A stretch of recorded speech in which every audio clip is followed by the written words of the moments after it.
Hey, it's Josh, I'm Jack. I'm Zach. and we are the Hara, and you're watching CMS TV.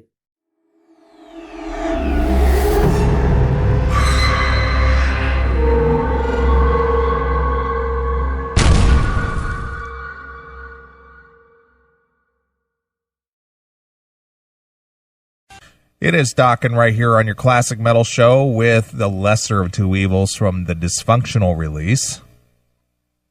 And Chris? I'm here. All right. Thought I had Don on the line with me here. Hung up on you. You didn't want to do this shit. I tell you what, Saturday nights are made for hanging out and just going to dinner and partying and all that. Right? Oh my God, it's funny. I was talking to him earlier this evening, and he's just like, "Yeah, here, just call my home phone, and I'll just go out on the deck and hang out, and I'll just talk to you guys and whatever." So the phone rang, and then I picked it up, and then like nobody was there. Knee deep in his chick. He could be. I would be. Well, I'm gonna try his phone again. All right, try it one more time. Hey, it's Don. I'm knee deep in my chick. Please leave a message. That customer you have called. What? Oh, he just texted me. He said the phone was busy because I was probably trying to call him. Oh, nice. It's great when the show goes live. I know. I tried, man. I tried. I tried and tried. I tried and tried. He's got one of those Magic Jack phones. Oh, Jesus. So he's got to have his phone aimed just right near his router, or else it's fucking nothing. I don't know. I don't have one of those, so I know what it is, and I know how it works. He just texted me and said I tried to call, but the phone was busy, so I told him to try again. So just waiting for the phone to ring. I'm gonna dial it. Just keep it busy. Well, tick tock, tick tock, tick tock. So what is he talking about anyway? Do we even know?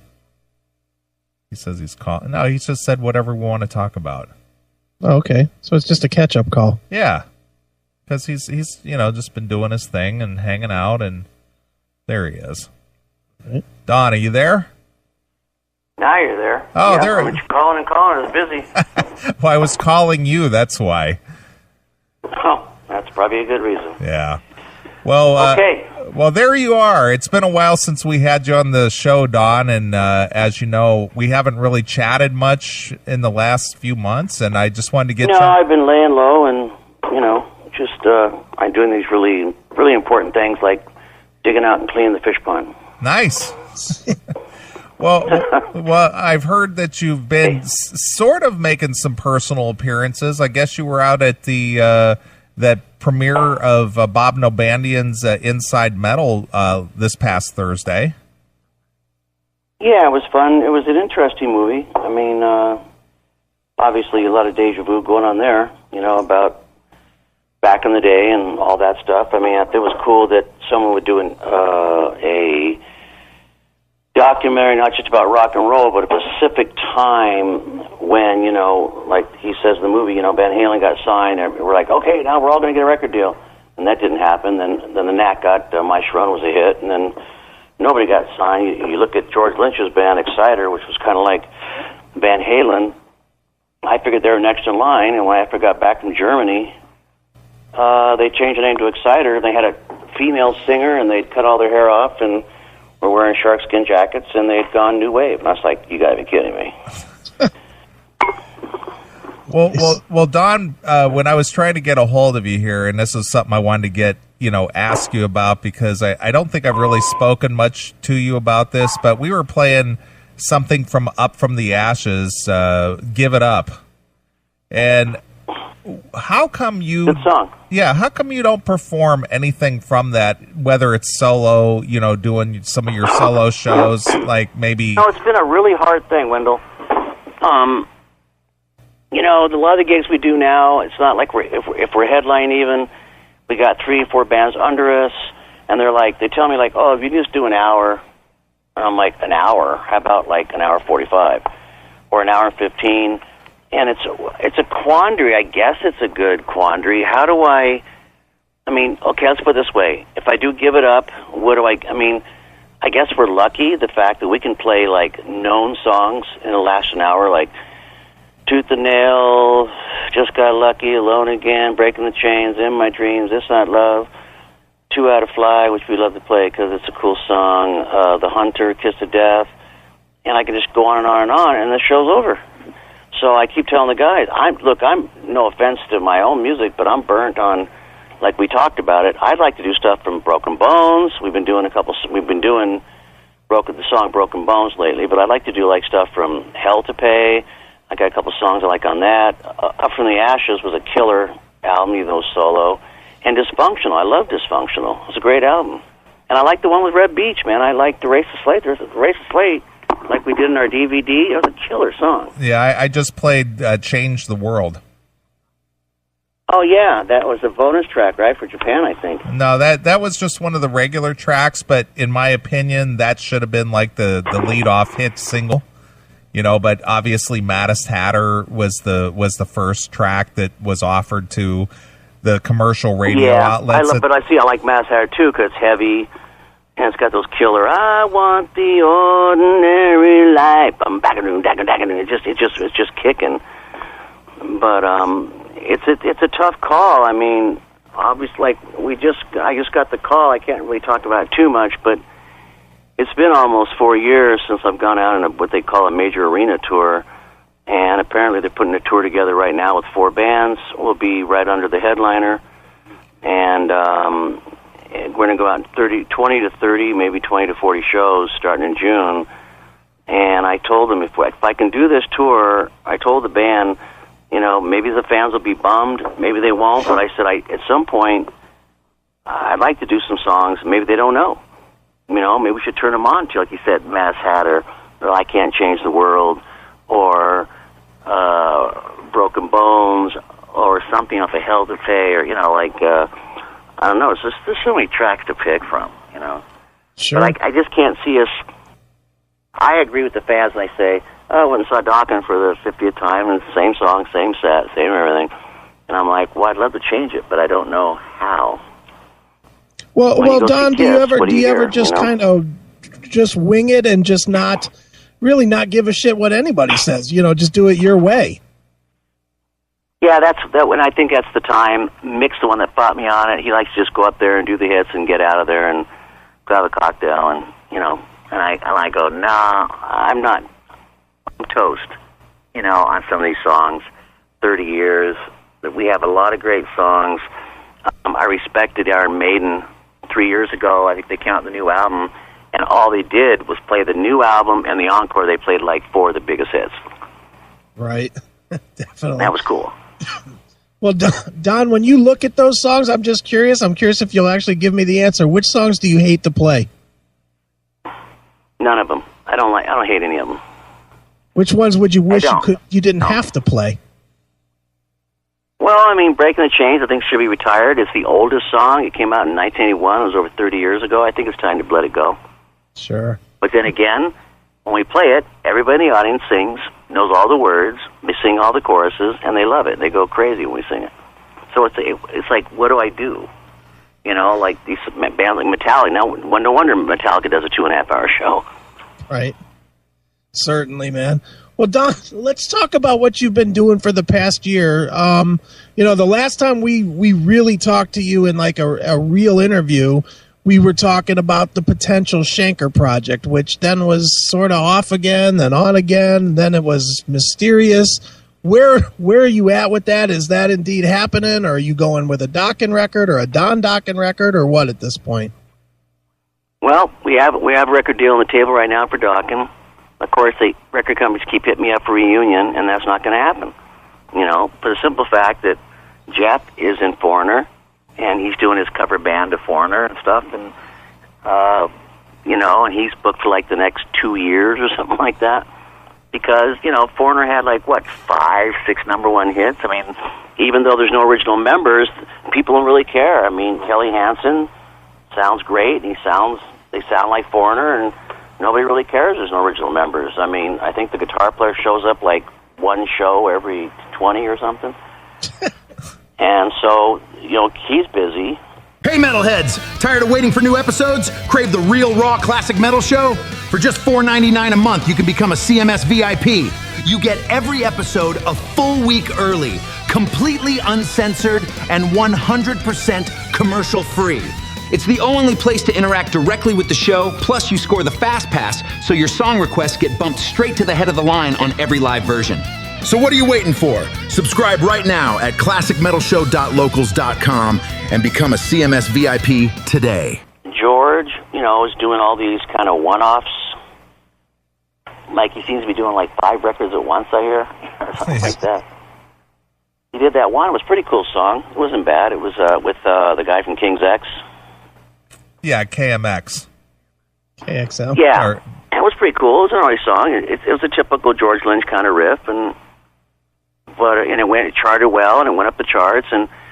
But what do you do now when they've just told us, even if you give it your record deal, we're not going to make any CDs?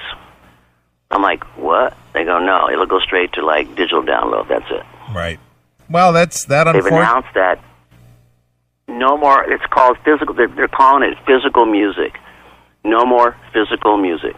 So you can't touch it. If something you can touch, like a CD, a record, whatever, that's gone. It's going to be right to the internet, download. Which means we're fucked financially. If we sold 500,000 records, downloads, of a song, and you get 9 cents a song on that one song they download 500,000 times, and after it breaks down to all the splits and everything on iTunes, you make nothing. Wow. Well, look at U2. They got, what was it, $100 million? Yeah. To give their record away? Mm-hmm. Did you know about that? Yeah, absolutely. I mean, everybody thinks that they got something for nothing, but U2 still made out like a bandit. They gave it away for 100. If they would have put that record out commercially and tried to go to radio and all that, you think they make $100 million? No, I don't think so. No way. That's a lot of freaking money. But them to go to iPhone 6, I guess it was. If you buy an iPhone, you get the whole entire YouTube record. Which some of my friends said, well, that's all great, but what if I don't want it? They forced it down everybody's throat, and you turn on your phone, you buy a new iPhone, and automatically it uploads the whole record, and you have no choice but to have it. Sure. And you can't even erase it. It's like embedded.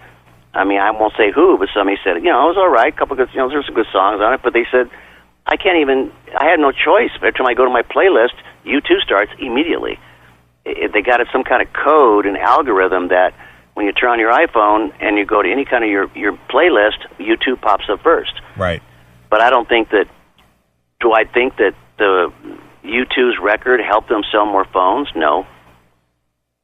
No, not at all. It was just a marketing thing, but I mean, $100 million is a lot of money, man.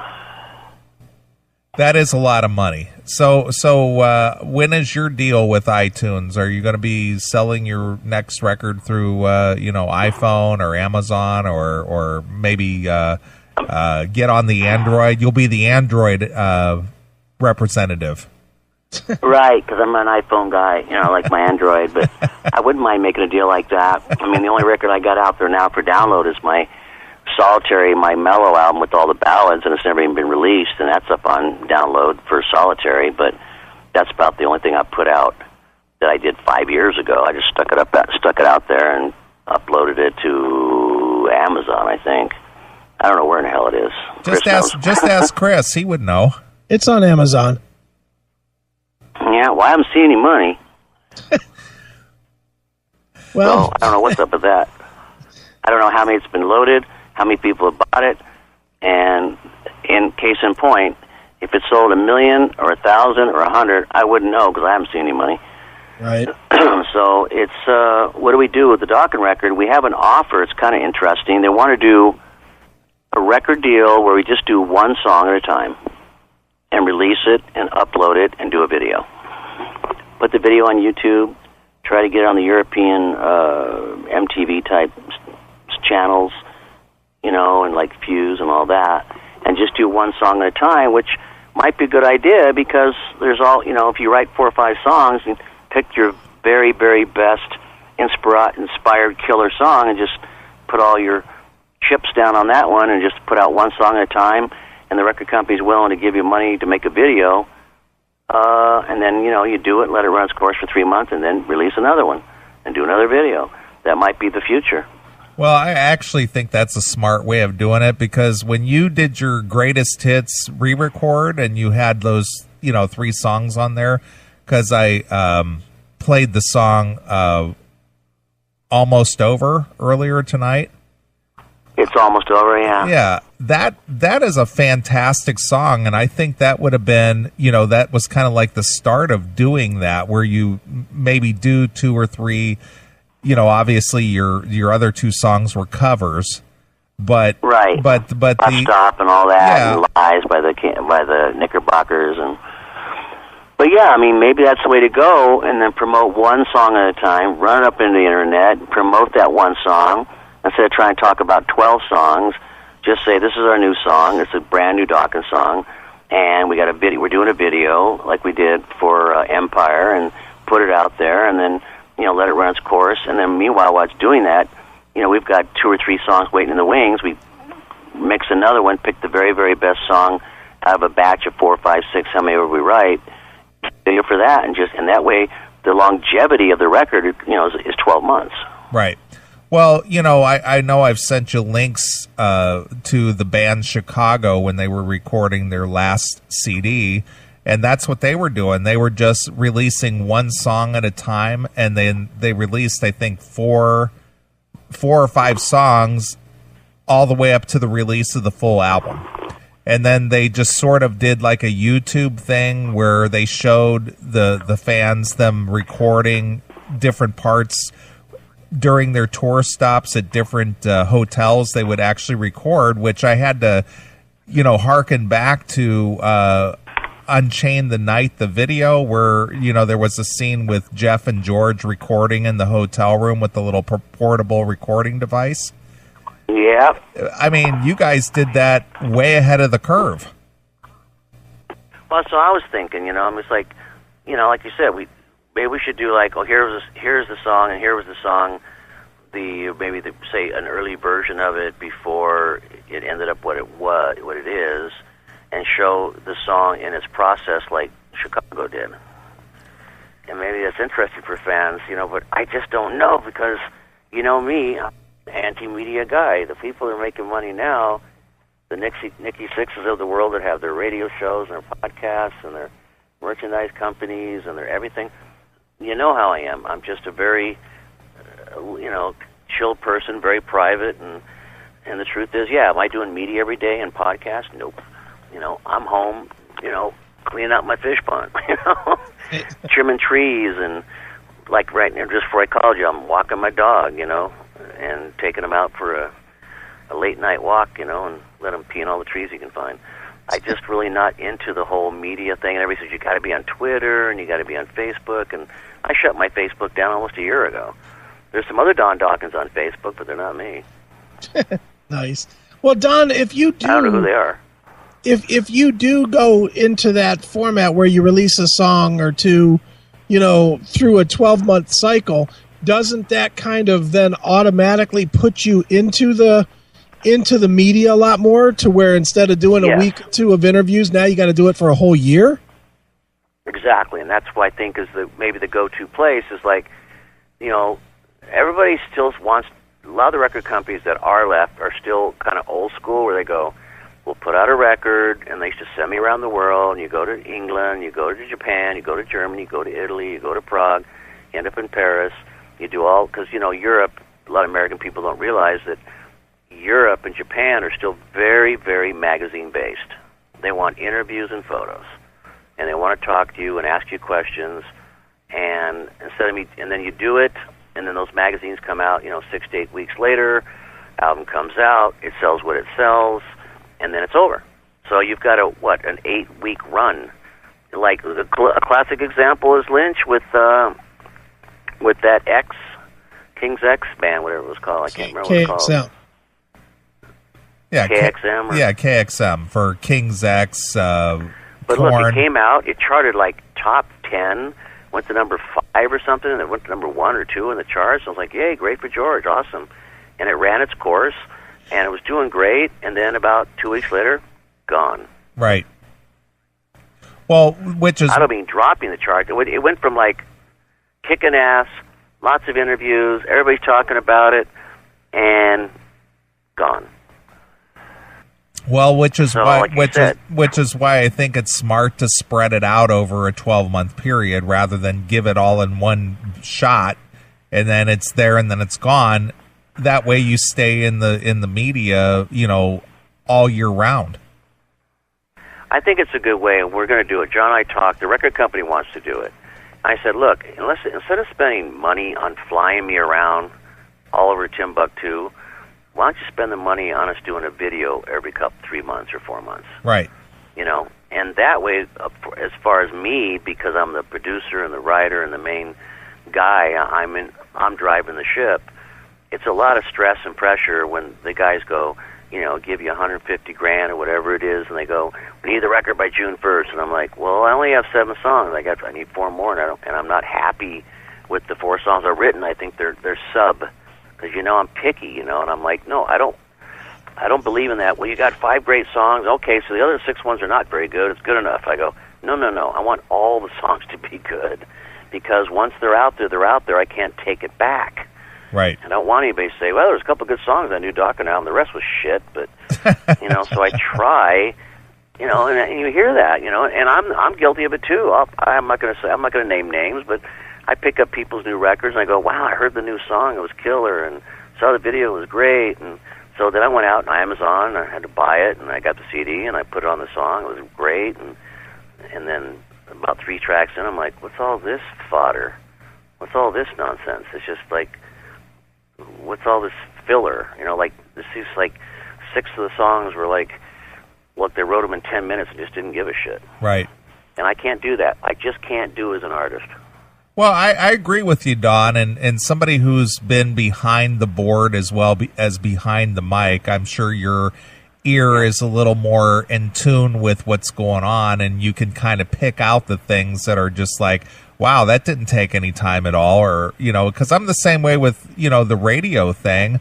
I listen to people's podcasts or radio broadcasts and think to myself, wow, these guys just kind of phoned it in on this. They didn't really do a good job, as to where people who are just casual listeners, they'll listen to it and they go, I didn't hear anything wrong with that. I thought that was great.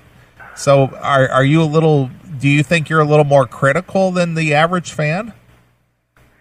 Well, apparently from the musicians I've worked with, they say I'm a nightmare. And I say, well, I'm not a nightmare as far as I'm not trying to push my ideas or push my musical influences on a group of all the tons of bands I've produced, Great White, XYZ, Black Man, the list, a very long list of bands I've produced besides Dokken. But I go, no, guys, I'm just pushing to get the best I can get out of you, and sometimes I think they can do a better performance, and then I have to realize as a producer, oh no, that's the best, that's it. They can't do that. We had to take 3 takes ago. That they're going downhill now.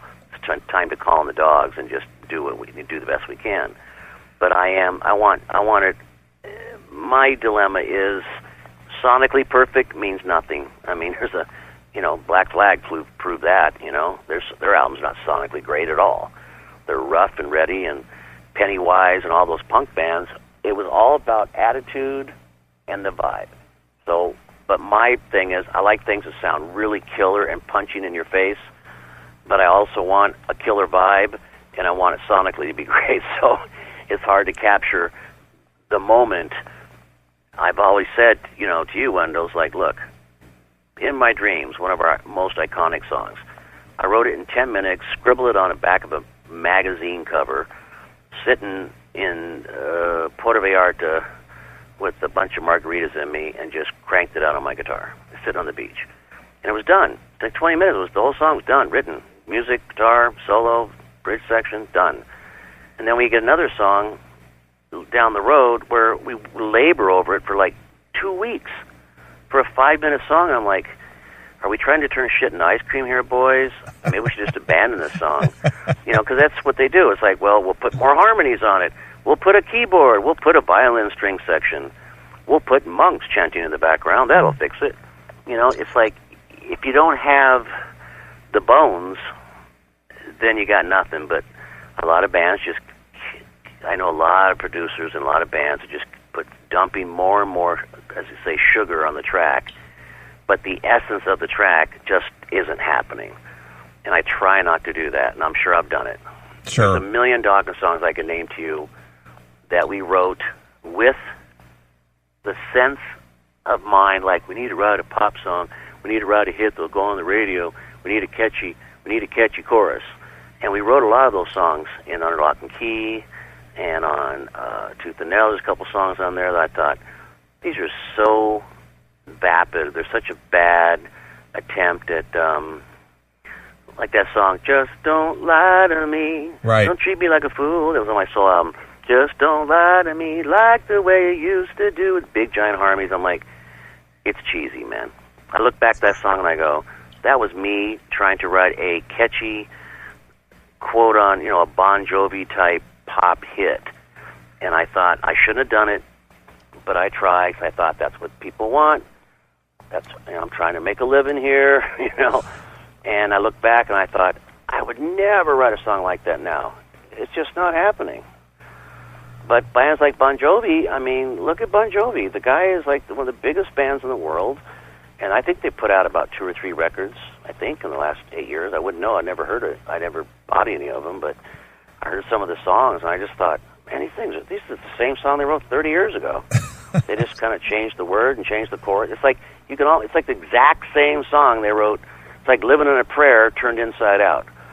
Because they figured that's what it worked 30 years ago. We'll do it again, and we'll just call it Living on a Pony. It's just bad, you know? Yeah. Well, they got their hardcore, you know, soccer mom fan base, though, you know, so it doesn't matter if it's just shit on a shingle, they'll just eat it up, you know? Yeah, they don't care. I mean, come on. When those guys have sold over 100 million records, I mean, you know, John can go out there and just grin, and everybody goes, yippee-ki-yay. And they have enough hits in their career. Nobody cares if their last 5 records were kind of like vanilla. Nobody cares. Nope, they don't. They still have a machine behind them, and, you know, they still sell arenas, and they still make money, and it doesn't matter. They go to, you know, Europe and play stadiums. I remember in 91 when I did the Don Dokken thing, after I lost my name for 5 years, I had to call it Don Dokken instead of Dokken, which was retarded. And I went to Europe, and Bon Jovi really never was very big in Europe. They just weren't. The Europeans just didn't gravitate to him. They thought he was a little too vanilla and too, you know, too Partridge Family. You know, they just thought he was too David Cassidy. But he left America during the grunge days when, you know, STP and Alice in Chains and Nirvana. And Bon Jovi went to Europe and kept working it and working it and working it. And I watched them because I was going to Europe. And as I watched them, they kept started getting more bigger. Next thing I know, they're arenas. Next thing I know, stadiums. And they did that for all through the 90s. They just went to Japan, went to Europe, concentrated on that market. And I went, wow, that's amazing. I mean, because they weren't popular there in the 80s. But they worked it, and it worked for them. And I got something out of that. That you've got to go and play. You've got to play for your fans. You've got to keep going back at least twice a year. And unfortunately, if you don't, I think at this point in my life, people forget about you. Sure. Well, Don, let me ask you something. I mean, you and I have been friends for going on 20 years now, and I've seen you in the highs and I've seen you in the lows, and you know, one minute you're just like, oh, I'm kind of done with the whole touring thing. I'm just kind of, you know, call it a day. Yep, I've been there. And then the next thing you know, it's just like, you know what? I got an arena tour coming up next year. I'm kind of excited about. So what affects your attitude about going out and performing live or deciding, I don't want to do this, to the next day it's, man, I can't wait to do it again. What affects that for you? I think it's probably those shows we do like once a month. Like last weekend we played El Paso, Texas. And we played with Kicks, and I think Lita Ford, and I can't remember who else, but it was like a 4-band bill, and we headlined it, and it was packed, and people were just loving it, and I went on stage, and I was like, oh, this is just the ultimate drug. Look, everybody, I have spent 30 years in the loudest rooms in the world, and I can tell you one thing for certain. I've got zero time for weak coffee or woke nonsense. Guess that's actually 2 things I don't care. If you're like me, you're tired of giving up your money to corporate sellouts who hate your values. You want a brew that's as unapologetic as a Marshall stack cranked to 11. Enter Blackout Coffee. This is bold, fresh roasted, 100% American grit in a cup. It's fuel for patriots who refuse to back down. Whether you're hitting the Patriot medium roast or the massive high caffeine kick of brutal awakening, this is the taste of real freedom and hard-hitting flavor. Stop supporting the bland beans of companies that don't stand for you. Head over to blackoutcoffee.com right now. Use my code, which is in the description, for an exclusive discount. You can save. It's time to wake up unstoppable. Blackout Coffee, folks. Fuel for patriots. Get yours now. There's no drug on the planet that fulfills you spiritually, your ego, of course. Any musician that says they don't have an ego is a liar. You know, it makes you feel good. It gives you self-worth. It makes you feel like you're worthy. It makes you feel like you're doing something important and good, and the fans acknowledge that by singing along or clapping loud, and you know. So when I do those shows, be it once a month or 2 a month, I go, oh, I love this. I'd like to do this every day. Even though I get on arena tour and we do it every day, and I'm like, I am so sick of sleeping in a bunk in a tour bus with 9 farty roadies. You know, so it's this damned if you do and damned if you don't, you know. Unless you're the Stones when you're flying in private jets, or like Iron Maiden where the singer is flying the 747, you're very comfy and you stay in the best hotels and $1,000 a night rooms, and if you're rolling like the Bon Jovis of the world and the Iron Maidens, then life is easy and not stressful. But when you're rolling hard like us, a band that's known as an 80s rock band, and we're kind of this weird band that people say, oh yeah, I remember they were a hair band. They were the Warrants and the Poisons and the Wingers, and I'm like, well, no, we were in those years, but people always forget that we had this heavy side, and we toured with bands like AC/DC, Judas Priest, Van Halen, Metallica, Scorpions, you know, the list goes on. Kiss. I mean, the list is on and on and on of a lot of bands that were much more, quote unquote, the accepts. You know, we toured with those heavier bands. We never really toured with those commercial, quote unquote, commercial American bands because we had this heavier side to us, and it's kind of stuck us in a quandary where I'll put my name out there in the quote. They say the hat for this summer, and they'll go, oh, you want to tour with so-and-so? And I'm like, are you kidding me? You know, I can't say who because I don't want to throw him under the bus, but I'm like, I'm not touring with them. I mean, come on. It'd be great to tour them. We'll slaughter them. We'll annihilate them. And I've done that 5 years ago. We went on tour with a band that was a very poppy hair band, and they were headlining. And unfortunately, as famous and as well as they were doing, there was all this insecurity where the better we played, the quieter the PA got, the dimmer the lights got, all of a sudden no sound check, all of a sudden we don't have a dressing room, and I'm like, boy, how petty. We're all, you know, over 50 now, and everybody's still petty. How sad. Right. And what do you do? And so after that was the thing. I haven't done an arena tour since the Poison tour, and that was fun, and it wasn't fun. Sure. Because of politics and all the bullshit, and I'll always thank Alice Cooper. We did that tour, and he said, you know, sound check as long as you like, play as loud as you like. We're not holding the PA back, as they call sandbagging. You get full lights, full PA, full stage. We'll move our stuff off the stage. We need more room. And Alice would always say, you guys kicked ass tonight. I love it when you do that every night, Don, because it makes my job so much easier. Nice. And I love musicians like that are confident, like Alice, that doesn't, go, oh, man, Dokken kicked ass tonight, I'm worried.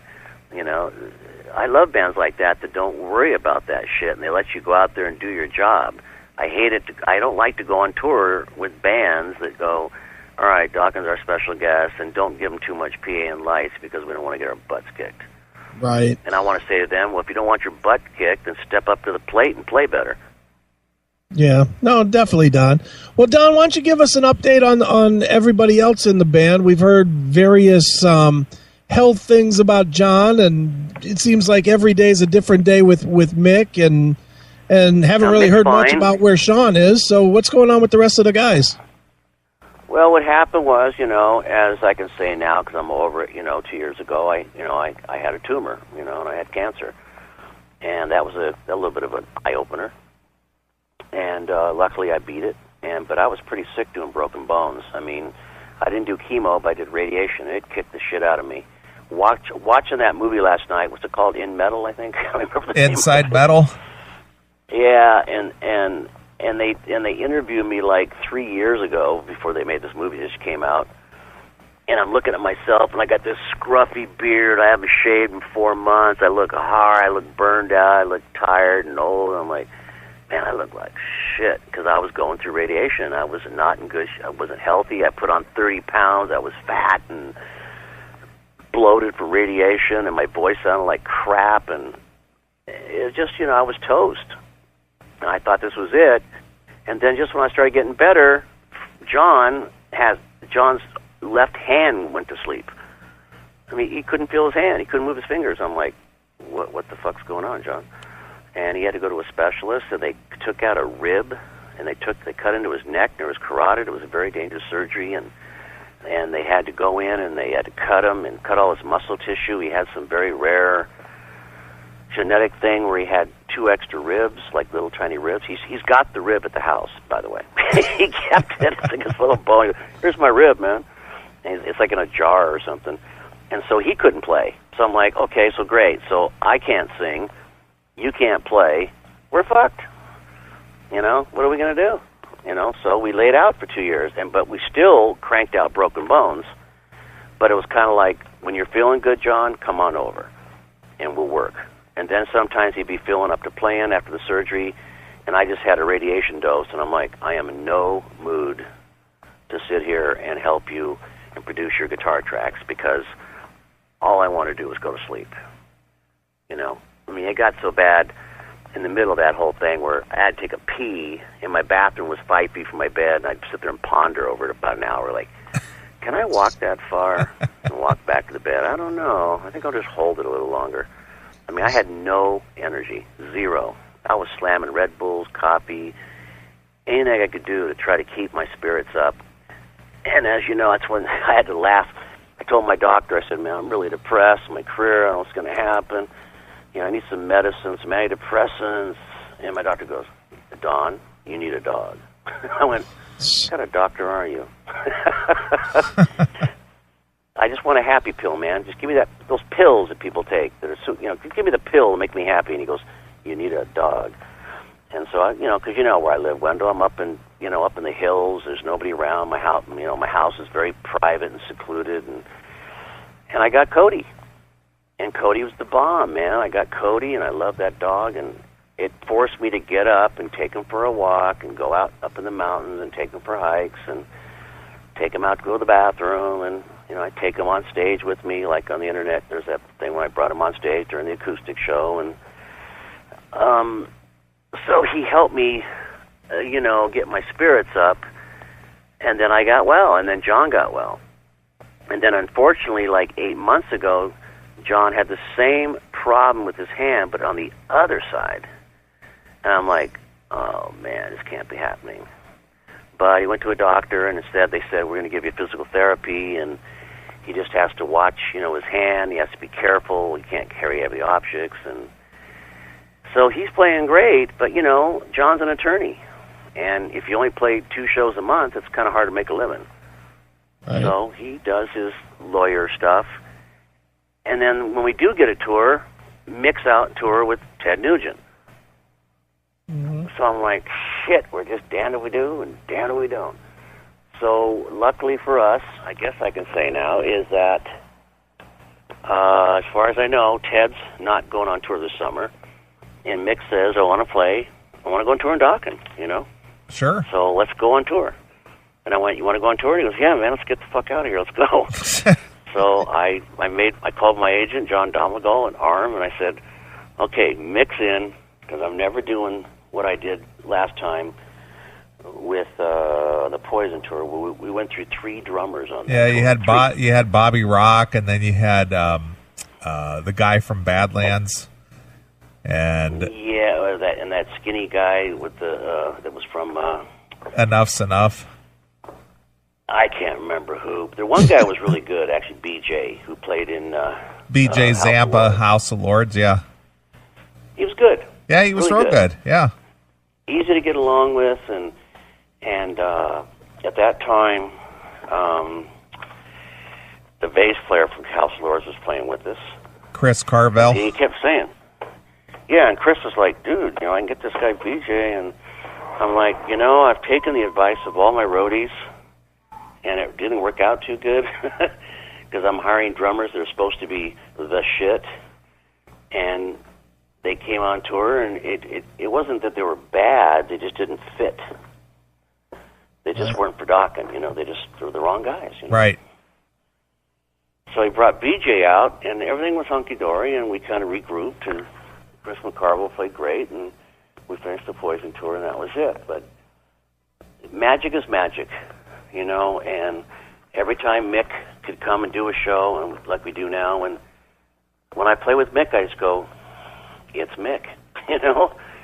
It's kind of like, in my opinion, I'll put him on a high plateau. It's like I'm playing with John Bonham, you know? I mean, Mick's Mick. And it's hard to replace that feel that he has. Sure. You know, he's the bomb. And I say, you know, Mick, it just, you know, I can get other drummers when you're out with Nugent, but it's not the same. Yeah, I know so that. Now he's, yeah, go ahead. Oh, I know that you know, you had Jeff Martin playing with you, but that was kind of disastrous. That's the guy I'm talking about. What's that guy's name? Jeff Martin? Yeah, Jeff Martin. What band he was in? Badlands. And Racer X. Jesus. Racer X and Badlands. Racer X, that's it, yeah. Well, that didn't work out. That was the absolute wrong call. I mean, no offense to Jeff. You know, Jeff was all pissed off when I fired him. His feelings were hurt. And I said, Jeff, you got a brand new $18,000 drum set out of the deal. So shut up. I remember. Because they sponsored him. He was in Dokken. They said, oh, we're going to give you a brand new drum set. And he's like, yeah. I'm like, well, wait a minute. They gave it to Dokken. They didn't give it to Jeff Martin. And he packs up his stuff. Next thing you know, he pulls up in his pickup truck and loads up his $18,000 drum set and drives away. Wow. And after the tour, they're going, where's the drum set? And I go, Jeff Martin took it. Sorry about that, guys. I remember how just pissed off you were that he was like talking into your head monitor the whole time. Yeah, I got my in-ears in, he's chatting to me. Can you imagine trying to be a lead singer and focus on the audience and what you're doing, and some guy's going, hey, what's up, what's coming up next, and what's the next song again? I'm like, shut up. Trying to do my gig here, man. Can you be quiet? And he had this habit when he played drums, he grunted. So because he was doing background vocals, so all I kept hearing in my headphones was like,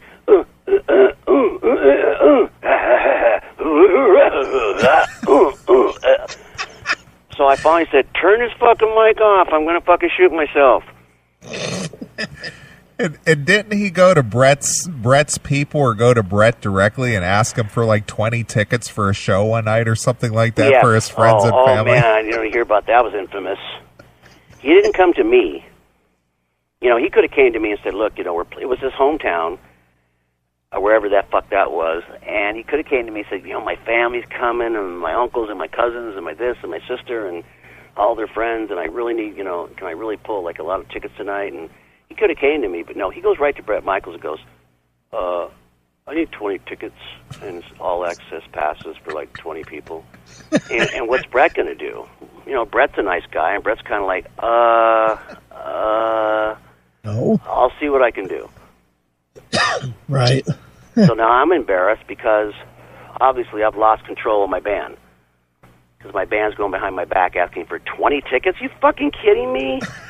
Not just 20 tickets, and he wanted all access passes. And I'm like, and it was just crazy. So, and Bret, he's a sweetheart. He's trying to accommodate us. We're friends, and he finally he came to me, or John, who was like his guy, said, one of your guys came to me and wants 20 tickets and all access, and they'd like a dressing room too for enough of his family. And I'm like, wait a minute, they want their own dressing room enough to hold 20 people and catering? I'm like, who?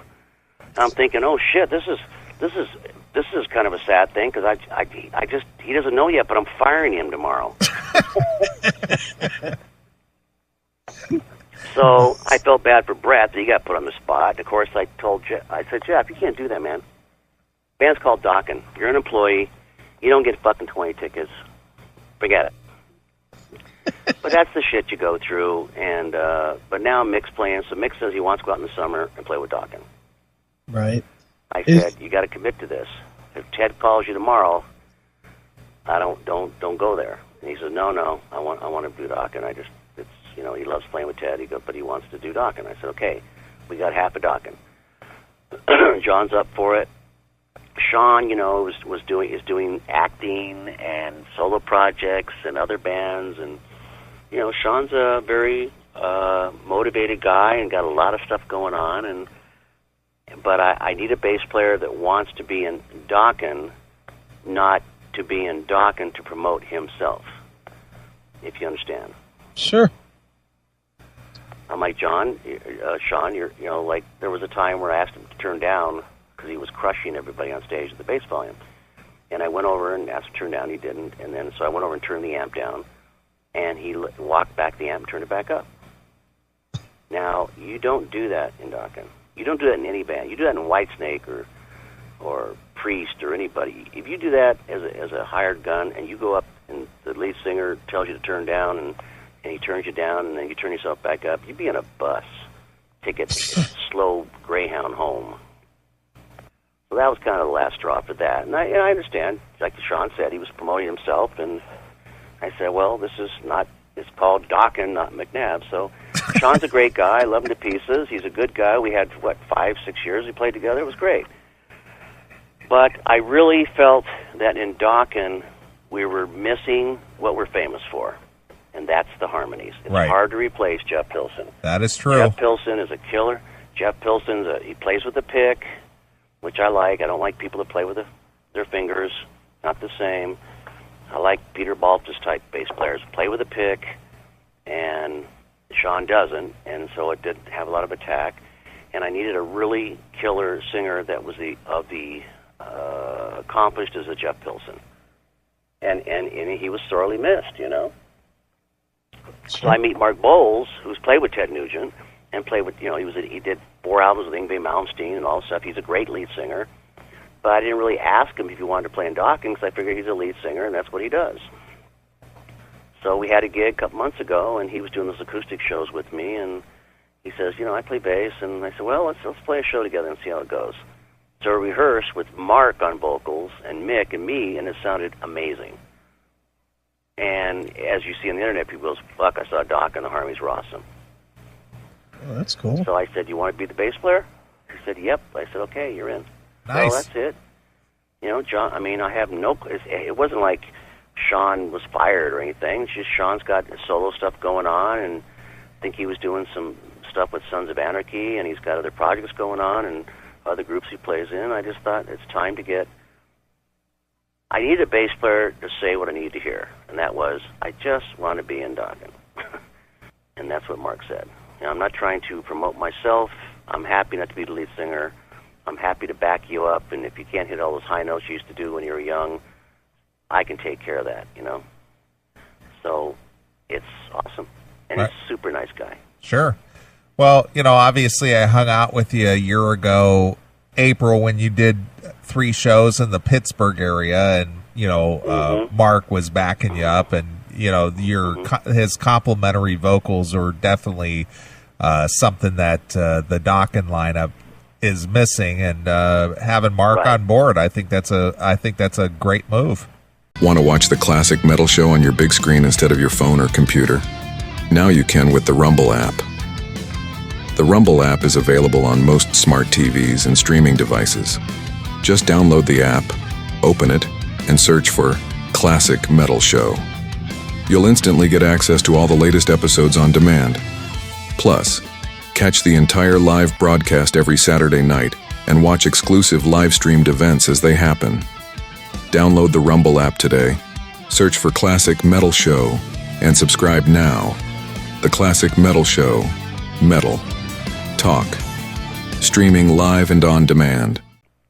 Yeah, I thought, look, it's just business. And when we did those acoustic shows and me and Mark and I singing harmonies together, I was like, wow, this sounds cool. We just mesh, He did the background vocals on Broken Bones, and I just said, man, our voices are it just works, You sing like, really strong. You got a high range, like he did when he sang. The problem with Mark is I got to tell him to sing not so high. He's used to doing those Yngwie Malmsteen things off the charts, And I'm like, no, we don't sing that high. Just do these notes. And so I thought it was a good move to bring in a really strong, another lead singer, that's a really good bass player, because I felt the fans were disappointed that our harmonies weren't up to par. And I said, well, we're missing a key factor here. It's called Jeff Pilson, I agree with that. And I'll give Jeff that credit. Sure. Without Jeff, no matter who was playing with us, even Chris McCarr was a good singer, and other bass players we used. We lost Jeff. He went to Foreigner. We lost a very vital point of the very solid bass player and a very strong singer. And I needed to get that element back in Dokken. And Mark finally, the guy came out of nowhere, and I hired him to sing some background vocals. And I said, boy, wish I could get that guy to play in the band, because, he's a lead singer, not a background singer, let's put it that way. Right. So it's all worked out. So Mark's in. He's in the band now. And we do our acoustic shows when they come here and there and everywhere. And that's the lineup, Mark Bowles. And with Mick, and we just played last weekend. Everybody said, you guys are coming, you're really strong. I've seen you 10 times, and that was like one of my favorite shows. Sure. So I think we have one of the elements that maybe was not just, it wasn't that Sean wasn't the right guy. Sean's a really good bass player. He's a really good singer. He's a super nice guy. But it doesn't matter how great you are or good you are. It's just, if it doesn't gel, it doesn't gel, Yep, I agree. Well, speaking of touring, Don, you toured with AC/DC back in the 80s, and I'm sure that you heard about the Phil Rudd situation. Is that? Oh, I was hoping it's a rumor. No, it's the real thing. He got busted for meth and supposedly, trying to contract for, murder for hire. To have someone killed. Yeah. I heard on the internet that he was tried to contract some people to kill somebody. Well, there was that, and they dropped that charge, but they still left the threat to kill somebody as one of the charges. So there's 2 charges right now: are threat to kill somebody and meth. Attempted murder is a bad thing. When people go to jail, when they say, I will pay you, $10,000 to kill my husband so I get life insurance. You can't do that. It's against the law. I heard. It's a rumor. It's against the law. Right. Well, the meth thing, so what? Fuck, man. What fucking rock star in rock and roll hasn't overdosed on heroin, shot heroin, did meth, been busted, driven their car into a telephone pole, wrecked their Ferrari, knocked out their teeth? Come on. Those stories are rampant. So him getting busted for meth, whoopee. After that, what? Tell me, I can give you a list of 50 people that have been busted for coke, meth, heroin. Look, Nikki Sixx talks about he admits it himself. He overdosed, died on the table, went to the hospital, they brought him back, and he went home and shot up again. So, big deal. But hiring someone to kill somebody, if that's true, that's a no-no. Right.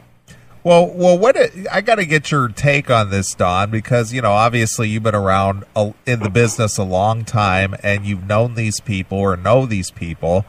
What is it about these guys? This guy's 60. This guy's your age. Yeah. Throwing your life and your career and everything in the shitter at this point in your life. I mean, you can almost understand that as somebody might be in their early 20s or something like that, but 60 years old? Don't you think that's pretty stupid? Yeah, it's ridiculous. It's like the Australian runner guy that, has a prosthetic leg, and he shot that beautiful girlfriend 4 times in the face and said, I thought it was a burglar. Right. I mean, are you fucking kidding me? Yeah, my girlfriend was sitting on the toilet. I thought there was a burglar sitting on my toilet, so I got my gun, and I accidentally shot him in the face 4 times, and I didn't know it was my girlfriend. I thought someone was trying to get... I mean, come on. It was Valentine's Day. They had a fight. Something happened. He blew her away, and he got convicted, but he's only going to do 5 years. Right. That's the way it works in Australia. Sure. 5 years for blowing somebody's head off? Really? Oh, poor baby. I'm not crying blues for that guy. Right. And friend would go to court and say, Your Honor, it was a little tiny bathroom. I thought the burglar was hiding on the toilet. I didn't say come out. I got a gun. I just shot her 4 times. Not once, 4 times. So Phil Rudd is 60 years old, famous drummer, famous band, got everything, had a successful career. He should be coming to the end of his career to kick back, take his money, buy a crib, chill out like I do, build a fish pond, find yourself a killer missus, and just enjoy life. Nah, I think I'm going to get all whacked on meth and hire somebody to kill somebody. Now, who do you hire to kill? Well, what I heard is that he hires girls for hire pretty frequently, and apparently something happened with these girls he hired, and he supposedly got into some kind of altercation. I'm assuming it's their pimp or whoever it is that pimps them out. And they threatened him, and so he hired a bodyguard kind of guy to basically take out these pimps if they were coming to get him. Then, if you're Phil Rudd and you're in a band called AC/DC, one of the biggest bands in the world, if you have to pay for pussy, that's pretty sad. Well, the statement was that he spends more on quote-unquote entertainment than most people make in a year. Well, then somebody should have taught him how to masturbate. Keep you out of trouble. Right. I mean, come on, guys. I mean, Jesus Christ. I mean, but I think, in my opinion, I don't know, because I wasn't there and I'm not involved, but, I hate meth. I hate crystal meth. I think it's 10 times worse than cocaine. And if you get on that stuff and you go on a 3 or 4 day binge, you become a psychotic, crazy person, because I've been around those people. And they just don't, there's no rational thinking, there's no rational thought. I can see somebody on a 3-day meth binge and going, that motherfucker, man, he sent me some girls, and they were stinky and they were horrible, and I want him dead because he's going to kick my butt. And you say something like that because you're in some kind of methamphetamine-induced psychosis, you're going to get in trouble. Right. Well, and unfortunately, it's true. Rock stars, they think, we can.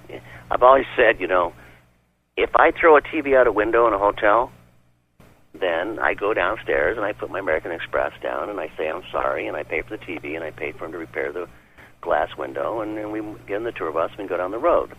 Now, if a regular person does that, the cops are going to come, they're going to throw them in jail. It's kind of some weird thing about fame.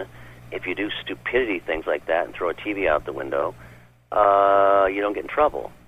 So you're emotionally arrested. Phil Rudd's been in this famous band, and I guess he just felt that he's not accountable for his actions, and apparently he's in jail now. I'm sure he bailed himself out. He's got plenty of money. Right. Well, my question to you, Don, is that, a guy like a Phil Rudd, or even going back a few years to a Kevin Dubrow, or Dave Brockie, the guy who was the lead character in the band Gwar, he passed away earlier this year from heroin. It's just like at 50 or 60 years old, it's kind of ridiculous that these guys are dying from an overdose or being involved with drugs and stuff at that age. It's just like, wouldn't you put that away 20 years ago? It's insanity. You know me, and you've known me a long time. I never did cocaine. It wasn't my drug of choice. I wasn't into coke and all that stuff. Obviously, Jeff and George and Mick, I'm pretty sure they'd own it. I mean, they were, deep in it. Ounces of cocaine in the bus, whacked out of their minds on stage. That was one of the reasons we broke up, because I said, if we don't break up, someone's going to die, But we were in our 20s and early 30s, and, I thought that everybody grows up eventually, like you said. I mean, I can't imagine doing drugs at my age, because I dropped dead, and I can't imagine living that life at 60 years old. It just boggles my mind. Think about it. I mean, to be real, you want to be. It's not a fatalistic statement, but if you're 60, your career's winding down. ACD's got more money than God. I hope that he has made his money too, even though he didn't write the songs. He's not Angus. Even look at Angus's brother. I think now is had a stroke or something. Well, he's got dementia. Failure. Yeah, he's got dementia. Well, I remember we did the AC/DC tour, and it was Malcolm, right? Yeah, Malcolm. And Malcolm had been in rehab or something, from alcohol. And he was clean, he was straight. He came on the tour, and everybody said, no booze, no nothing, no drinking. And that was cool. And we did about 20, 25 shows. And all of a sudden, their infamous bar they used to have on the stage, they had like a portable English pub in a flight case. It reemerged, and Malcolm started drinking again. And he's just a little guy, and I guess his liver was shot, but he started drinking again. And all of a sudden, he was gone, and they sent him back to the hospital, and they brought in the other young brother or cousin or something. Yeah, like he's that. a nephew. The nephew, yeah. He finished the tour when I did the 89 stadium tour in Europe, because Malcolm had to go home. But obviously, if you drink that heavily, like the Cat and Def Leppard, who went to rehab, got all clean, and came home and celebrated his sobriety by going across the street to the pub. Steve Clark, right? Right. And died of alcohol poisoning. I mean, Jesus Christ. I mean, I don't get it, man. I just, I'm sorry. About these guys. The Jenny Lanes and the Kevin Dubrow. Dies of a cocaine overdose? Yeah, or something cocaine like that? overdose. His girlfriend broke up. Yep. But they said his girlfriend broke up with him, and he was depressed, and so he just said, I'm just going to get fucked up out of my mind. And he died. And it's just think that you take your life and spend it giving your heart and soul to the fans, and your reward is to have some financial security when we get older, and when our career's over, we can kick back and have a roof over our head and enough money to live on and eat and have a nice life and watch TV and have a nice garden to work in and, just enjoy life toward the end of it. Because the truth is, when you hit 60, there's an old saying that, there's more behind you than ahead of you. Right. If I have 20 years left of my life that I hope, well, I'll be 80. I don't think that's old, man. I'm sorry. So, at 60, you got to go, okay, it's time to, chill and see the world and travel and do things and reap the rewards of my hard-earned living. I was just hanging out with Mark Ferrari about 2 weeks ago, and he owned this company called Mastersource, which was a company that wrote source music for movies and stuff. Okay. And he made a lot of money. And he sold the company, and he stayed president for 4 or 5 years. And now I called him up, about me doing some movie soundtracks, get some advice, and he's got a beautiful wife and children, and he's retired, and he's got enough money set for life, and guys like that, I think, get it, and we were talking about, so I said, so what do you do now? And he goes, well, I'm doing what everybody wants to do, live the dream. We live in this small planet, and he sent me this video of him going to Tibet and going to the Himalayas. And I went, oh, dude, I'm so jealous. That's cool, He filmed the whole thing, and Mark took his friends, and they went to India, and they went to all over the world. They went up to base camp at Mount Everest and, trekked 54 miles with backpacks, with Sherpas and yaks and, and Mongolians and Tibetans. And I thought, well, that's living life, man. Now you're living... You're getting your rewards for all your hard-earned work. And I said, Mark, I totally give you kudos. I loved your little video you did. You filmed your whole vacation, and now he's planning to go here, and he's going to plan to go there. And now I got a bug up my ass, because that she's a Buddhist priest, and it's weird that I'm a rock star. And they go, what's your missus do? She's a Buddhist priest. They go, really? I said, yeah, you want to see a picture of her with her bald head, or now that her hair grew back? So, and in her robes, and here's a picture of her in our dresser with the Dalai Lama, But she's been all those places, and now that I'm getting older, I want to do that. I want to go to base camp. I want to go to Mount Everest. I want to go piss on the Great Wall of China. I mean, these are the things we should all have these dreams, and if you can't live them, so the point I'm getting to is when you hear a guy like Phil Rudd, it's going to fuck his whole life up because he's cranked out on meth and hire somebody to go off a pimp. Are you kidding me? What a waste. Right. Well, we got a live chat room going, for the show, Don, and one of our participants, Razor Fist, in there is singing the words, "The Kiss of Meth."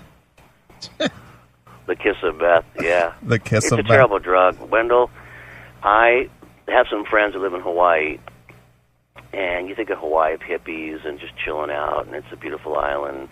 I have a friend there she's a doctor, and she said in the last 10 years, they call it ice over there, and she said that that drug has exploded in Hawaii, and she says on the weekends, I get 3 to 4 ice, crystal meth, whatever you want to call it, overdoses over the weekend. It's just everybody's on meth. And they get crazy, and they shoot their girlfriends, and they crash their cars, and they overdose. And she said it's a huge problem in Hawaii. And I just say to myself, wow, man, what a horrible, way to live your life. But there is that old saying, wherever you go, there you are. We're in control of our own destiny. Yep, I agree with that. I know people that are miserable, won't say who. One of them used to be in my band. And, it's everyone's fault, It's not my fault, it's everybody's fault, and they're the ones that have made me miserable, and I can't get along with anybody because they're all assholes, and it's like, maybe it's not them. Maybe just, like you say, wherever you go, there you are. You can hide, you can go to Tibet, you can go to China, you can go to Japan, you can go to the fucking moon, but you're there with yourself, and if you don't care about yourself, you don't love yourself, you don't have compassion and love for people, and if you don't want to project kindness and compassion for everybody, then you're going to be miserable. And that's your choice, You and I have always gotten along. We've been married 20 years. We never got in an argument about nothing, have we? Never. Not even once. Nothing. We always get along. We talk about things that we love. Sure. Music, people, nice-looking babes. Right. And it's just, you have to pick.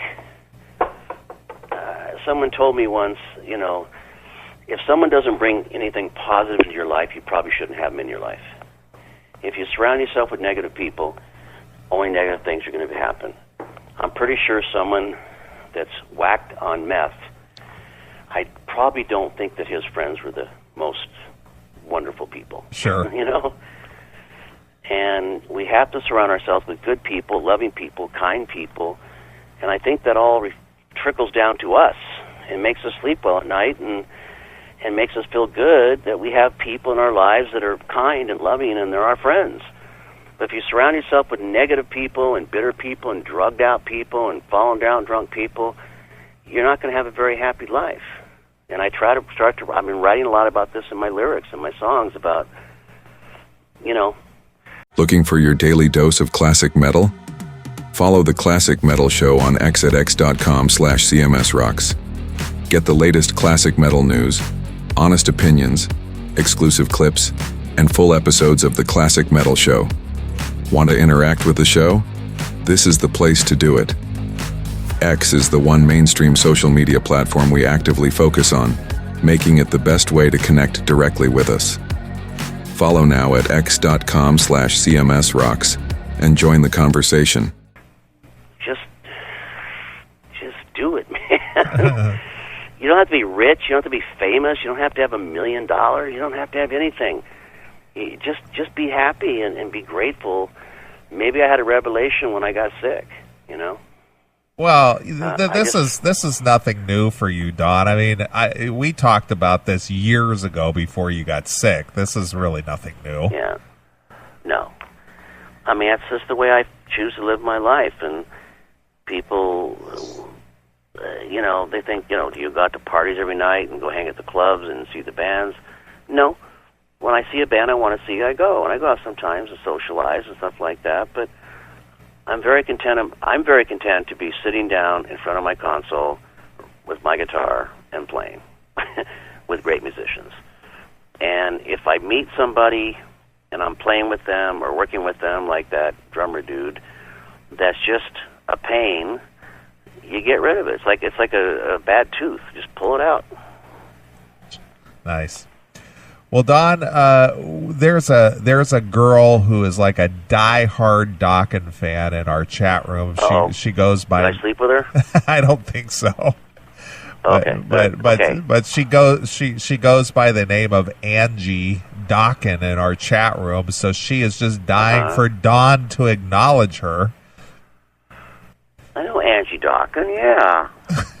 Is that her real name or is that her screen name? That's her screen name. I saw her. I should see her name on the website. I had the message board for years. I just actually shut it down last week. Sure. On Dokken Central. I kind of frozen the whole website because I told you I'm not a social media guy, but I think I have to keep the brand Dokken alive. I have to make the fans that we have and the people in the world out there, let them know what's going on in the world of Dokken the band. So I'm going to revamp the site, and I'm going to start doing the podcast, which you told me to do 2 years ago, and I didn't. And I went and got all the camera gear and stuff, and I thought, instead of just posting things and typing, because I can't type worth a shit, I think I'll just do once or twice a month a little 5 or 10 minute podcast, not just about music, about anything. Sure. And then people can comment about politics, life, love, hate, drugs, whatever you want to talk about. Right. And I'll just do a podcast and people can, jump in and do their comments. And that way I can keep the brand alive and people know that I haven't just said, well, I got money, I don't need to work, I'm just going to sit here and watch my beard grow. Unfortunately, I'm an addict. I am an addict, and I'm addicted to music. Right. And some musicians are addicted to making money, and I don't believe in that. I know of some musicians, I know a lot of famous people, and every time I talk to them, they just want to know what stocks I've invested in and how much money I made last week on this stock, and da-da-da-da. I said, how much money do you need, man? It's not about money. And I've had people say to me, it's all about money, man. The more money, the better. And I'm like, no, because if you get like Steve Jobs, who was a billionaire, and you get cancer, you're not going to save you. Right. Every day is precious. Every moment is precious. And back to the thing about why do I keep going? Every time I go on stage and I can sing and perform and I feel good and I walk off stage with a smile on my face and I see the fans with a smile on their face, I'm happy. And that's what gives me joy. It gives me just gives me happiness, and that's why, unfortunately, I could never do what the fans wanted and do a Dokken reunion. I tried and tried and tried. I really did. No matter what people said, it was all about me, and I'm greedy, and I want money, and I'm like, it had nothing to do with it. It had to do with happiness. Right. If I'm going to go on tour, I want to have fun. I want to go on stage and have fun. I want to have a good time. I want, the band to get along and have good conversations, and I don't want all this arguing and pissing and moaning. I just don't need it. Right. And that's what I love about Mick Brown, man. Mick's like, I just want to play my drums. Well, he's like so easy to get along with. Yeah. Well, I'll just be honest with you, Don. It'll be a personal sad day for me when you decide to call it a day, because I appreciate those times we get to hang out and come out to a show or a few shows a year and just hang out with you and the guys, and it'll be a sad day for me when Dokken is no more. So I hope you continue going on as long as you can. Yeah, I thought about it. You know me up. Several times I've said, okay, I said what I had to say musically, and the music business in the toilet, and what's the point of busting my ass and trying to write 12 great songs and put a record out, and then, you don't sell any records, and it doesn't go platinum, you don't go to number one. Everybody's into hip-hop and rave and techno, all these kinds of music that I don't personally enjoy. It just doesn't do anything for me. I think it's boring, repetitive. It's meth music, that's what I call it. If you want to do, GHB and do some crank, then that's the music for you. I want to write lyrics about things that I believe in, and be it love, loss, hope, war, politics. So I think I'll just keep making music. What's that old saying? When you put on a show or a party and nobody comes, then it's time to go home. Right. But so far, people are still coming to the shows, so I'll keep playing until I show up and I'll go, where is everybody? Well, they're all dead, Don. Yeah. Don, you're 86 years old. They all died. You're 86. Come on, go home. Well, I can still play. Come on, I'm not over yet. Just because I'm in a wheelchair, I can still do it. Right. Well, you got any thoughts on the passing of Jack Bruce?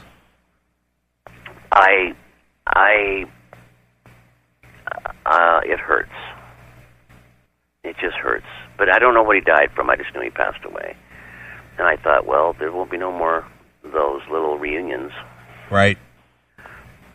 And what was the last thing he did? I think it was at the Royal Albert Hall. Yeah, back in 2005. Believe it or not, it's been 10 years.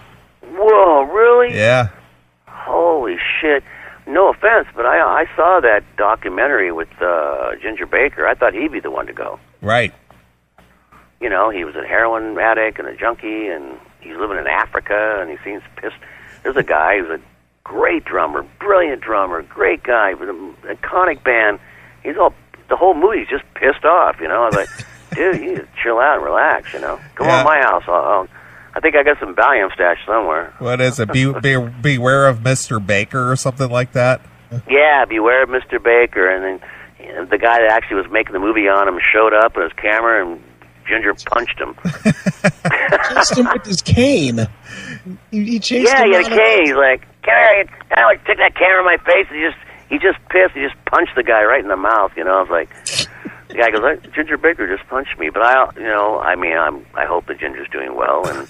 But I always thought he'd be the one that lived a really crazy life. But what did Jack pass of? Was just I think he had cancer. Cancer. Ooh, I don't like that word. The big C. Well, I know that feeling, but Jack was. It's funny about Cream. A lot of the younger generation think that songs like "Tells You," "Brave Ulysses," and "White Room" and all that was Clapton singing, and they don't know that it was Jack singing, not Clapton. Yep, that's Jack Bruce singing, man. Cream, man. Eric Clapton singing all those killer songs and "Sunshine of Your Love" and all. I go, no, it's Jack Bruce. Right. Well, I figure that might have hit home with you because of, I know that you were kind of influenced by that late 60s, heavily, hard rock. So. Well, that was my very first record I ever bought when I was about, 12, was a band called the Strawberry Alarm Clock. and there was a song called Incense and Peppermints. It was like, incense, peppermints, da-da-da-da. It was a psychedelic song. Right. And I kind of went, wow, I really dig this song, you know. What the hell does that mean, incense and peppermints?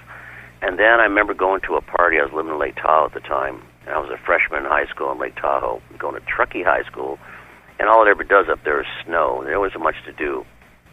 So we'd go to these little parties, and like back in the day when we were kids, you know, everybody brings what record they have, and we just put on records and just hang out and just listen to music. And it was, you know, as your parents had gone for the weekend or something, or my mom in that case, she'd let everybody come to my house, and we put up my amplifier. I had my little Silvertone from Sears amplifier and my Sears guitar, and we'd all jam and just listen to music. And I remember that my first record, not a 45, was Cream, Fresh Cream. And I put it on, I went, what the hell is this? And I remember we just kept playing it over and over and over, and then it was always like, your turn to flip the record over, bro. We turned it over and played again, and all right, flip it over one more time. Oh, man, we heard the thing 3 times. Okay, and then somebody said, well, I got this other record. It's pretty cool. It's called the Jimi Hendrix Experience. You want to check this out? And then we put that on. I go, whoa, what the hell is this? You know? So, yes, Jack Bruce and all those guys just, you know, influenced because I'm older. You know, a lot of these cats are just in their early 50s now. And, you know, come on. I mean, I did my first tour in 1979 in Germany, my second tour in 1980. I'll have to send you a copy of this movie that I just saw, this premiere, about the Hollywood scene. I'll send you a copy of it. All right. And it talks about, you know, Snow and Smile and all those bands that nobody's probably ever heard of because they didn't make it, but they were huge and popular in L.A., playing with Van Halen and Quiet Riot and Dokken. And You're talking about the Inside Metal? Inside Metal, yeah. Bob sent us copies. They sent us the roughs. Oh, he did. You saw it. Oh, yeah. I've had it for a couple months. We're credited in it. Yeah, we got credits at the end. Oh, cool. Yeah. When I first saw the rough cut of it, yeah, you got credits? That's cool. When I first saw the rough cut, I said, Bob, could you make me look any worse? Well, I was going to say you had a really nice prominent you know, part in that documentary in both sections, and you know, you told a lot of great stories and whatnot. Stories. So, well, the biggest, I mean, when I was at the premiere, I'd laugh because like everybody's sitting there watching the movie, and like one of the biggest responses in the movie there was just cracking up was when I'm getting interviewed. And I'm like, that's my dog Cody, and Cody, and there's dog shit. I go, and Cody, don't step in that. Oh man, too late. So Cody, I'm being interviewed, and Cody walks right up and steps in his own shit. And I said in the camera, I go, that's my dog Cody, and Cody, don't step in the. Oh, too late.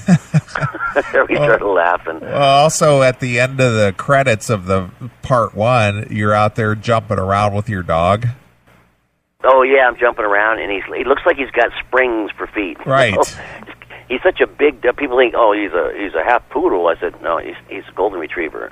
He's just white and curly haired. He's a hybrid. But you see him, he's like bouncing up and down like 3 feet off the ground. Like he's got springs on his paws. And sure. I just love that dog. He's right now. I'm talking to you right now, and he's laying here right now with the 2 other dogs. I've got Merlin and Arthur, like King Arthur and Merlin, and they're red Irish hunting dog labs. They're red, very rare, and they're 12 and 13.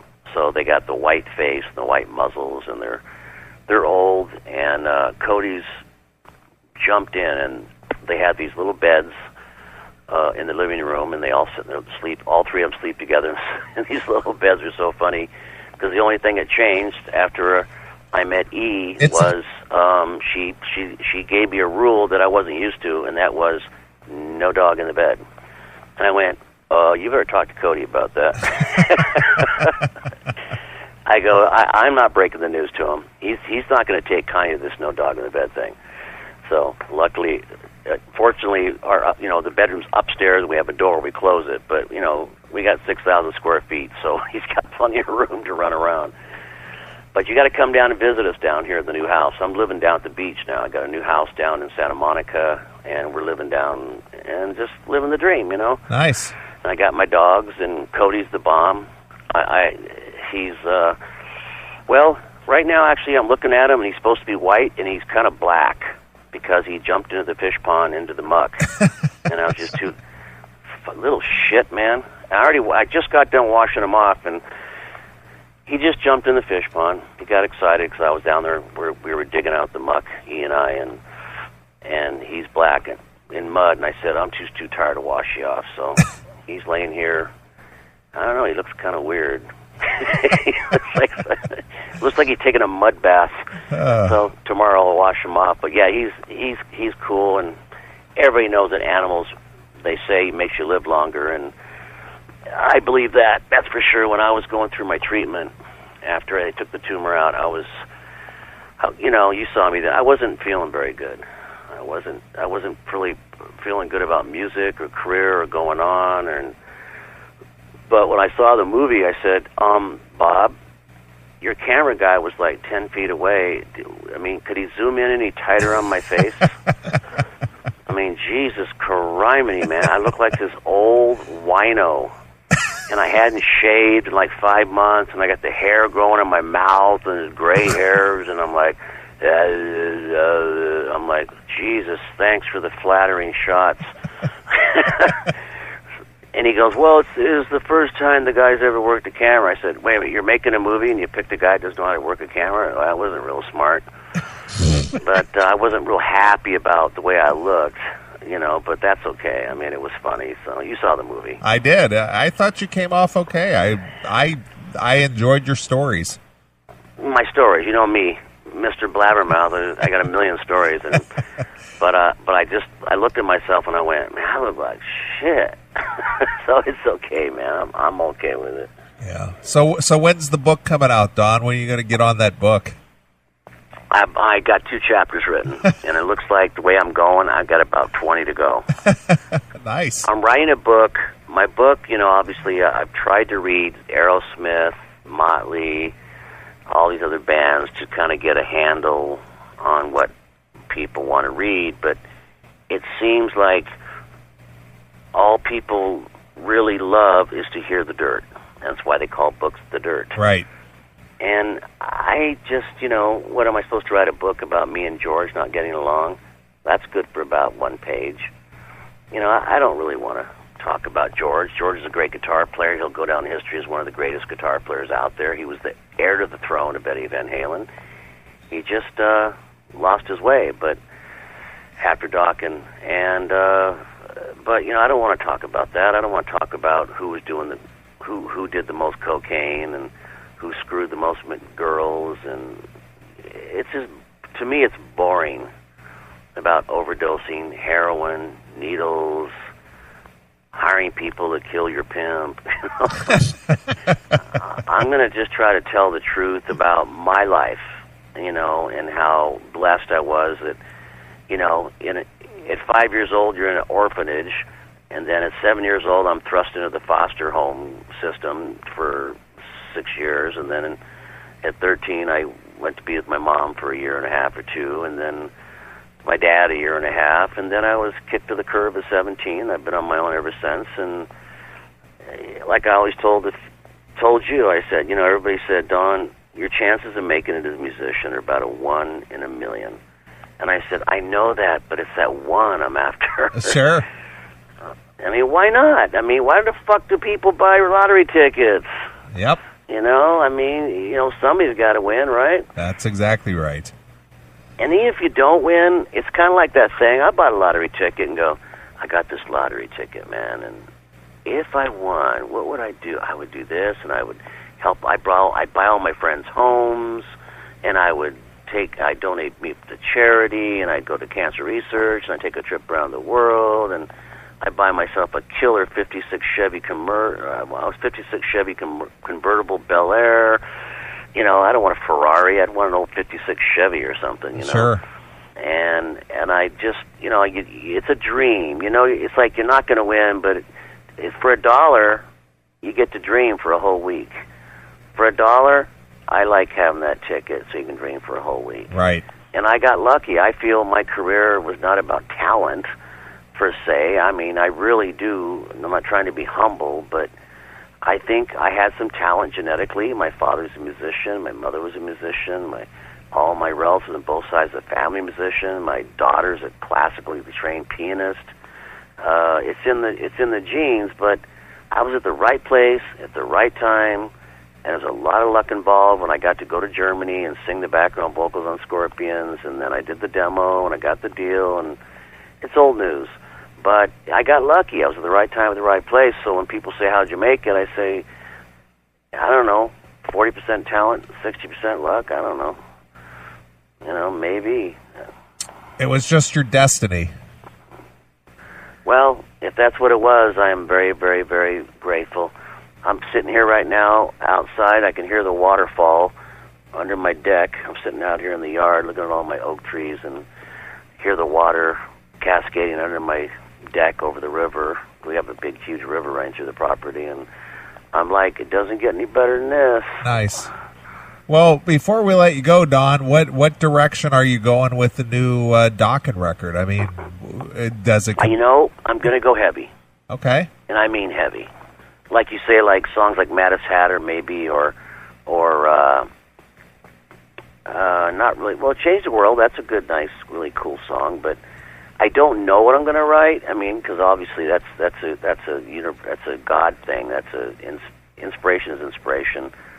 A certain musician, actually I think it was Gene Simmons that said that, was in an interview I saw him in recently, and he was talking about writing songs, and he said that it was 90% hard work and 2% inspiration. And I absolutely disagree with him. I mean, 90% hard work, 2% inspiration, really? I don't think Jimi Hendrix would agree with that. Or Jimmy Page, or Jack Bruce, or Eric Clapton, or Sting. Looking for the ultimate home for hard rock and heavy metal 24 hours a day? Then lock into CMS Radio at cmsradio.net. Choose from 2 killer channels. CMS 24/7 features classic episodes from the history of the Classic Metal Show, plus a daily rebroadcast of the latest CMS episode with music every day at noon Eastern. Or crank up CMS Rocks, your non-stop hard rock and metal station, featuring Charlie Kendall's Metal Shop every Monday at 7 a.m., 10 a.m., and 6 p.m. Eastern. Whether you're on your phone, tablet, or computer, the soundtrack to your day is waiting. CMS Radio. Loud, heavy, unfiltered. Tune in now at cmsradio.net. Yeah, but all those guys have more than limited talent. Gene does not have that much talent. He just is a mastermind as far as business. Good businessman. Exactly. I got to give him credit, man. He does all these deals and he uses other people's money. So if he wins, he wins, and if he doesn't, it doesn't hurt him. Right. And that's good for him. He's a businessman. He's a master at marketing and self-promotion. And Gene's a really, and I can't, I'm not allowed to say anything about Kiss as an iconic band, and they had the Kiss Army, and they made something. I remember I heard something one year during the peak of their career. They made like $40 million in just like Halloween costumes. Remember those when kids wanted to be Gene or Ace or Peter or I mean, wow, man, can you make that on Halloween costumes? Right. So it was a great thing they did with this whole cartoon character. They did anime before there was anime. Right. And Gene, but for him to say it's 90% hard work and 2% inspiration, well, then that explains why there's a lot of songs on their records that are sound like 98% hard work and 2% inspiration. That's my problem. When I'm not inspired, I just don't work. When the switch is on, it's on. Unfortunately, it happens about 10 o'clock at night, and I work till 4 o'clock in the morning or 5. But sometimes I get up in the morning, and about 11 o'clock, I'll just pick up my guitar, and I'll just be noodling around. I'll go, wait a minute. And nobody can understand that feeling unless the other musicians that are hearing this will understand that you hear this thought in your head, and you hear this melody, and you hear this guitar riff, and you're like, well, let me get this on tape, and you just a little cassette recorder, and just put a little microphone up, and just play the guitar riff, and take out your pencil and start scribbling down lyrics frantically, and and you get this inspiration, and you're like, oh man, this is cool. I like this. This is cool. I like the beat. I like the guitar riff, and that's inspiration. And that's, I think, the best songs. You know, I think the Beatles are one of the most inspired four guys there ever were in a band. You know, they proved that they were cranking out what records. They do a record like in like 3 weeks or something like that. 2 a year. I mean, that's inspiration, man. Well, Don, I appreciate the fact that you found your, desire to continue, working and touring and possibly recording and all that. So I'm going to record. We got the deal. Just came on the table 2 weeks ago. I think we're going to do this one song, one video. I mean, I'm going to record 4 or 5 and have them in the wings. I think that's the way to go. We are going on tour. Right now, it looks like it's, well, speaking of the Kiss, the tour they're working on is Ace Frehley, Dokken, Lita Ford, and Jack Russell's Great White. Those 4 bands. Okay. And that lineup might change, but that's what I've been offered, that tour, and I have another tour we've been offered for Europe with a much more European band, but I don't want to jinx it. So it looks like the Dokken boys are going to be busy. Mick's really happy. I called him. I said, as we call it, a boots, instead of going out on the weekends and playing and flying to these gigs, and they pay a lot of money, and you fly to a gig, and they pay for everything, and you make some good money, you go home. I said, it's going to be boots on the ground, Mick. Tour bus, stinky bunks, farting. Oh, he hung up on us. He hung up? Yeah, I think he hit the hang up button. Nice. I was hoping maybe you did. I didn't do that. That would have been the best if you did the hang up joke on Don Dokken. Oh, that ain't gonna happen. I don't know if his phone died or if he just might have died. I mean, he's on what, an hour and a half, 2 hours? Yeah, hour and 40 minutes. Jesus, that's a call. That is. All right. Well, Don has had a lot to say. Yeah, no shit.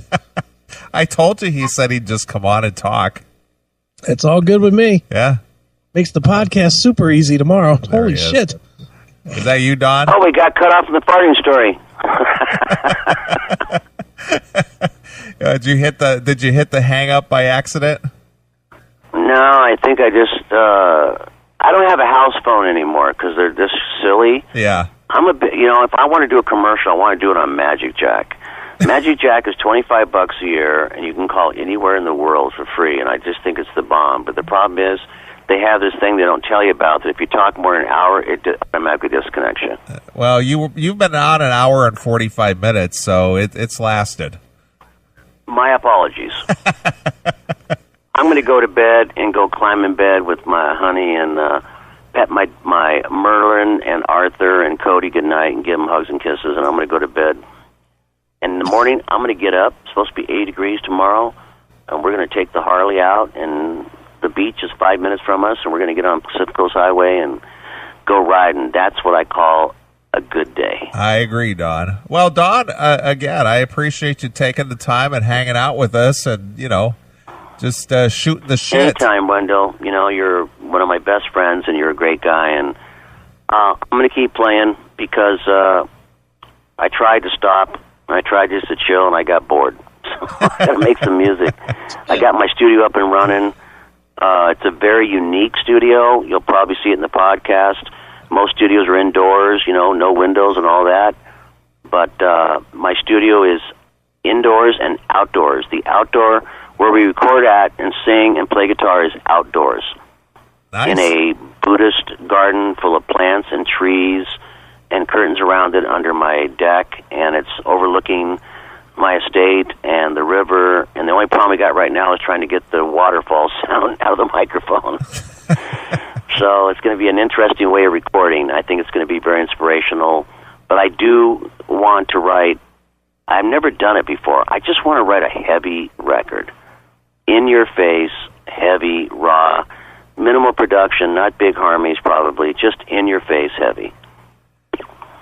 Well, I heard Phil Anselmo from Pantera is available to do some backups for you. Don? Well, I don't know about that. Well, you said heavy. Well, Well, no. That's a different kind of heavy.